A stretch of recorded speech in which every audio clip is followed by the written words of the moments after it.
kuambia wachezaji wenzako mlipoingia dressing room baada ya dakika 90? Neno la kwanza, lakini kikubwa ambacho nadhani niliwaambia, hatukuongea sana, lakini baada ya mchezo ilikuwa ni pongezi. Wamejua kufanya kazi, ni pambano. Ni wanajeshi wa kweli ambao wanastahili pongezi. Najua kila mmoja anaweza kuwa ana majonzi, lakini wameonyesha ukomavu. Mmekuja kwenye mashindano na kaimu kocha, lakini kikosi cha Taifa Stars sio kile ambacho wengi wamezoea kukiona, mabadiliko makubwa, na ndio maana hapa mmetolewa. Lakini story ni ubora wa timu ya soka taifa Tanzania. Ubora ni story ya mchezaji mmoja mmoja wa Tanzania, ukiwemo na wewe, miongoni mwa ambao mmefanya vizuri kwenye haya mashindano. Hii ni rekodi ya namna gani kwenu?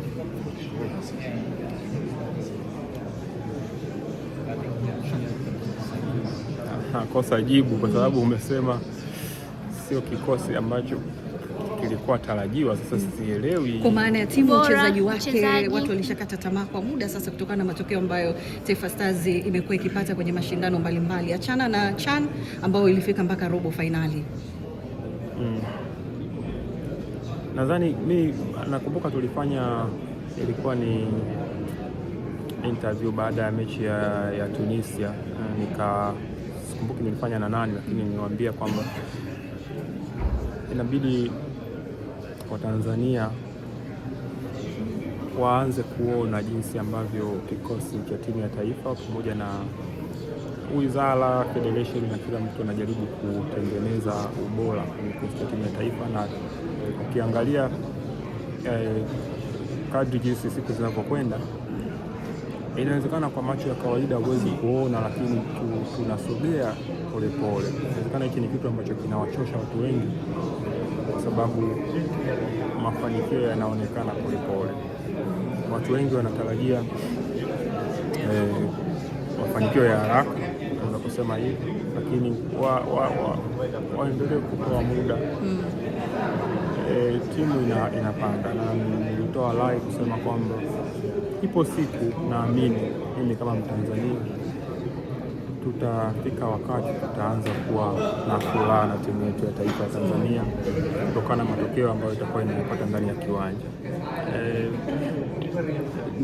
Ni muda wa kusubiria mti uchipue, mti ufike juu, mti uwe strong, ndio ambayo inaweza kuwa inakatisha tamaa, lakini naamini ipo siku.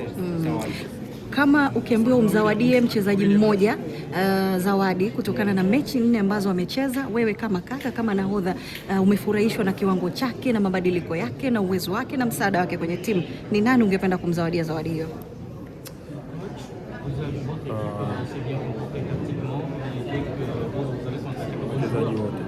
Wachezaji wote, huwezi kusema mmoja, kwa sababu ilikuwa ni michezo tofauti na watu wengi walikuwa wana perform nzuri katika michezo hii. Kwa hiyo mimi nitawazawadia wachezaji wote. Okay, sawa. Mchezo umeisha. Ni sahihi. Naweza kusema tunasogea, lakini bado hatujafika pale, na kama tumeanza kuona vitu ambavyo watu wengi walikuwa wanavitegemea, maana yake tunaenda vizuri na timu inakuwa katika ubora mzuri. Kwa hiyo ni sahihi kusema hivyo, lakini nina uhakika baada ya muda fulani kutakuwa tena hakuna kufikiria kwamba tunaenda kucheza na nani, kwa tunaenda na kushinda mchezo kwa